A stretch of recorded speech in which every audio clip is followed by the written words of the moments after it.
दोस्तों, स्वागत है आप सभी का एग्ज़ाम डी में। एग्ज़ाम डी तैयारी एग्ज़ाम की witches loaves by O Henry. ये स्टोरी एईसी पेपर इंग्लिश का है, सेमेस्टर 4। अगर आप लोगों ने सेमेस्टर 4 में एईसी पेपर में इंग्लिश लिया है तो आपको ये पढ़ना ही पड़ेगा और इससे एग्ज़ाम में क्वेश्चंस भी आएंगे। ये वीडियो लेक्चर मैंने एक कहानी के फॉर्म में आपको समझाने के लिए कुछ स्लाइड्स तैयार किए हैं ताकि आप इसको अच्छे तरीके से समझ सकें। मैं इस वीडियो को इस तरीके से बताऊंगा ताकि आप कहानी से अपने आप को जोड़ सकें और एग्ज़ाम तक, कम से कम एग्ज़ाम तक ये कहानी आपके दिमाग में रहे। लास्ट में वीडियो पूरा देखने के बाद आप कमेंट करके बताइएगा कहानी आपको कैसा लगा और इसको जो समझाने का मेरा तरीका है वो कैसा लगा। अगर इसमें कुछ सुधार की ज़रूरत है तो आपका स्वागत है, आप कमेंट में बताइएगा। नेक्स्ट वीडियो में मैं उसे सुधारने का कोशिश करूँगा। एक सूचना और, अगर आप चाहते हैं कि कुछ पेपर जैसे वीएससी, एईसी और माइनर पेपर का पीडीएफ्स हिंदी और इंग्लिश में, तो आप एग्ज़ाम डी चैनल को ज्वाइन करके वहाँ से टेलीग्राम का लिंक मिलेगा, वहाँ से आप सेमेस्टर 4 में जुड़ सकते हैं। और जुड़ने के बाद जो है आप लोगों को वहाँ से जो पीडीएफ्स हैं हिंदी और इंग्लिश में डाउनलोड करने के ऑप्शंस मिलेंगे। तो आप इस प्रकार से एग्ज़ाम में अच्छी तैयारी करके जा सकते हैं। ठीक है, कुछ इम्पोर्टेंट टॉपिक्स रहेंगे, ठीक है, जिसको आप तैयारी करेंगे तो आपको जो है अधिक से अधिक मार्क्स मिलने की संभावना रहेगी और आपका कॉन्फिडेंस लेवल ज़्यादा रहेगा। आप डरेंगे नहीं और विश्वास से एग्ज़ाम लिखेंगे। किसी गेस पेपर का, कोई बुक का आपको ज़रूरत नहीं है। आप निश्चिंत होकर इस पीडीएफ्स को पढ़ के जा सकते हैं और वहाँ पर अच्छा परफॉर्मेंस दे सकते हैं। तो चलिए शुरू करते हैं। Witches loaves by O Henry, explain by exam D. Miss Martha Meacham, जी हाँ, मिस मार्था मीचम इस स्टोरी की मेन कैरेक्टर है। उस छोटे से बेकरी की मालकिन थी जो कोने पर थी, वही वाली जहाँ 3 सीढ़ियाँ चढ़नी पड़ती है और दरवाज़ा खोलते ही घंटी टनटनाती है। मिस मार्था की उम्र 40 साल थी और बैंक में उनके पास $2000 जमा थे। उनके 2 दांत नकली थे, लेकिन दिल की बहुत ही दयालु थी वो। वैसे तो लोग शादी कर लेते हैं जिनकी स्थिति मिस मार्था से भी ख़राब होती है। हफ्ते में 2-3 बार एक ग्राहक आता था जिसमें मिस मार्था की रुचि बनने लगी थी। वो मध्यम उम्र का आदमी था, चश्मा पहनता था और उसकी भूरी दाढ़ी सलीके से कटी हुई थी। वो अंग्रेजी बोलता था, लेकिन उसमें ज़ोरदार जर्मन लहजा झलकता था। उसके कपड़े कई जगह पुराने और टाँके लगे हुए थे, कुछ जगह तो सिकुड़े और ढीले ढाले थे। फिर भी वो दिखने में साफ़ सुथरा और अच्छा आदमी लगता था। उसके संस्कार अच्छे लगते थे। वो हमेशा 2 बासी ब्रेड ही खरीदा करता था। ताज़ा ब्रेड की कीमत यही कोई 5 सेंट प्रति पीस थी, एक पीस 5 सेंट का, जबकि बासी ब्रेड खरीदने पर आपको 2 पीस मिलेगा 5 सेंट में। उसने कभी भी ताज़ा ब्रेड नहीं खरीदी।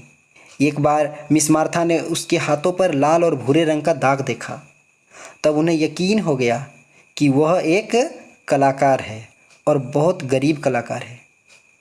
शायद वो किसी छोटे से कमरे में रहता था जहाँ वो पेंटिंग बनाता था, बासी ब्रेड खाता था और मिस मार्था की बेकरी की स्वादिष्ट चीज़ों को खाने के बारे में सोचा करता था। अक्सर जब मिस मार्था अपने खाने की मेज़ पर बैठती, जहाँ चॉप्स, हल्के रोल, जैम और चाय रखी होती, तो वे आह भर कर सोचती, काश वो भला सा कलाकार भी उनके साथ ये स्वादिष्ट खाना खा पाता। लेकिन बेचारा तो अपनी सूखी रोटी उस ठंडी अटारी में खा रहा होगा, जैसा कि पहले बताया गया है। मिस मार्था का दिल बहुत दयालु और दूसरों की चिंता करने वाला था। एक दिन यह जानने के लिए कि वो आदमी सच में चित्रकार है या नहीं, उन्होंने अपने कमरे से एक पेंटिंग निकालकर ब्रेड की दुकान के काउंटर के पीछे रख दी। उस पेंटिंग में वेनिस, जो कि इटली का एक शहर है, का सीन था। सामने पानी में एक शानदार संगमरमर की इमारत थी। वहाँ गोंडोला यानी नाव थी, जिसमें एक औरत बैठी थी और पानी में अपना हाथ फेर रही थी। आसमान में बादल थे, नीला आकाश था, रोशनी छाया का सुंदर मेल था। कोई भी चित्रकार इस पेंटिंग को देखकर जरूर ध्यान देता। 2 दिन बाद वो ग्राहक फिर आया। 2 बासी ब्रेड प्लीज़। ब्रेड लपेटते समय उसने कहा, यहाँ एक सुंदर चित्र है मैडम। हाँ, मिस मार्था ने अपने छोटे से चालाकपन पर मन ही मन खुश होते हुए कहा, मुझे कला बहुत पसंद है और नहीं, अभी कलाकार कहना ठीक नहीं होगा, और पेंटिंग्स। उसने बात को संभालते हुए कहा, आपको ये चित्र अच्छा लगता है क्या? नहीं, ड्राइंग का संतुलन ठीक नहीं है और इसका पर्सपेक्टिव भी ठीक नहीं है। Good morning madam. उसने ब्रेड उठाई, झुककर अभिवादन किया और जल्दी से चला गया। हाँ, वो ज़रूर कलाकार ही होगा। मिस मार्था ने चित्र उठाकर अपने कमरे में रख लिया। उसकी ऐनक के पीछे से झलकती कोमल और दयालु आँखें, कितना चौड़ा माथा था उसका। पर्सपेक्टिव को एक ही नज़र में पहचान लेना और खुद बासी रोटी ब्रेड पर जीना, लेकिन प्रतिभा को पहचान मिलने से पहले अक्सर संघर्ष करना पड़ता है।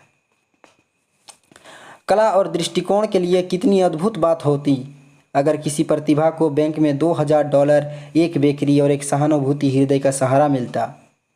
लेकिन ये तो केवल मिस मार्था के दिन स्वप्न थे। अब अक्सर जब वो ग्राहक आता तो शोकेस के पार खड़े होकर थोड़ी देर बातें कर लिया करता। उसे लगता मानो मिस मार्था के हंसमुख शब्दों की उसे बड़ी चाहत हो।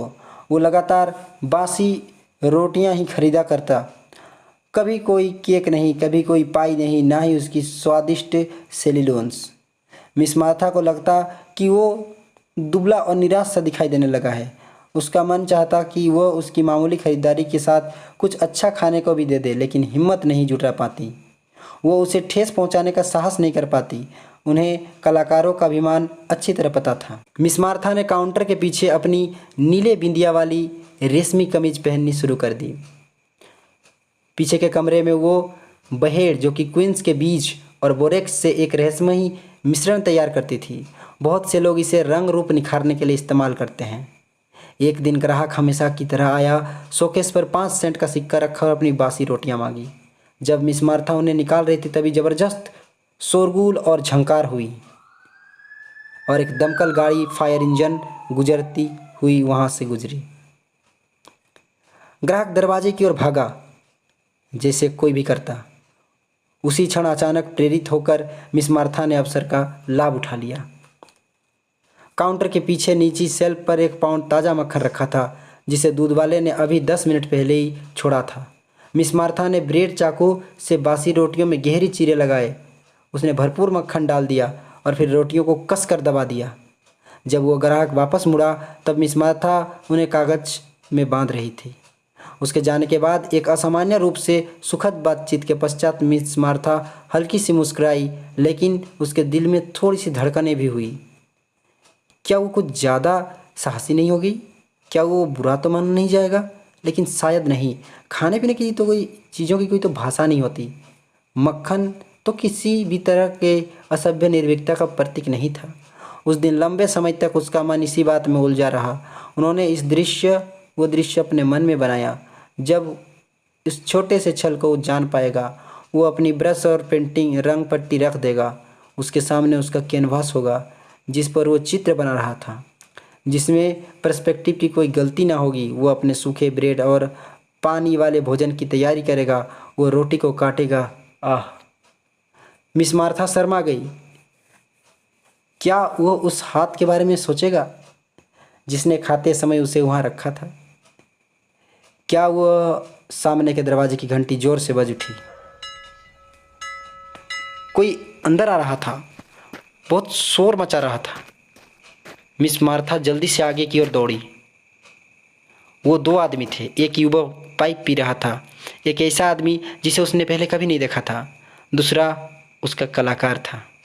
उसका चेहरा बहुत लाल था, उसकी टोपी उसके सिर के पीछे थी, उसके बाल बेतरतीब ढंग से उलझे हुए थे। उसने अपनी दोनों मुट्ठियाँ भींच ली और उन्हें मिस मार्था की ओर तेजी से हिलाया। मिस मार्था की ओर डमकोफ, वो बहुत ज़ोर से चिल्लाया। और फिर टॉसेनडॉर्फर, या जर्मन में ऐसा ही कुछ।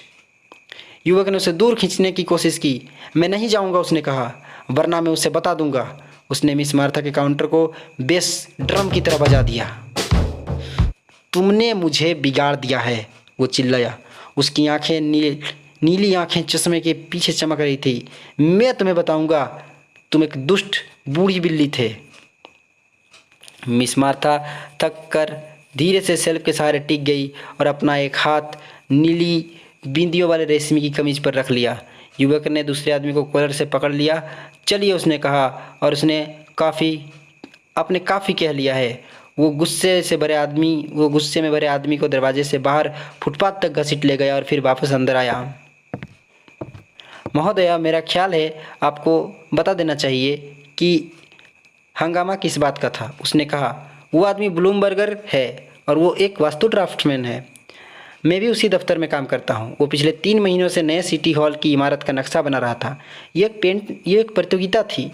कल ही उसने लाइनों को इंक से पूरा किया। अब जानती हैं कि ड्राफ्ट्समैन पहले पेंसिल से चित्र बनाते हैं। जब नक्शा पूरा हो जाता है तो वे पेंसिल की रेखाओं को मुट्ठियाँ भर बासी रोटी के चूरे से मिलाते हैं। ये रबड़ से बेहतर होता है। ब्लूमबर्गर यहाँ से रोटियाँ खरीदता रहा और आज, खैर आप जानती हैं महोदय कि मक्खन तो, खैर अब ब्लूमबर्गर का नक्शा किसी काम का नहीं, बस रेलवे के सैंडविच काटने लायक कागज बचा है। मिस मार्था पीछे वाले कमरे में चली गई। उन्होंने नीली बिंदियों वाली रेशमी कमीज उतार दी और वो पुराना भूरा ऊनी गाउन पहन लिया और जो वे पहले पहना करती थी। फिर उन्होंने वही क्वींस के बीज और बोरेक्स का गोल खिड़की से बाहर कूड़ेदान में उड़ेल दिया। Thanks for watching. तो दोस्तों, कैसा लगा आप लोगों को ये स्टोरी जिसको ओ हेनरी ने लिखा था? उम्मीद करता हूँ अच्छा लगा होगा।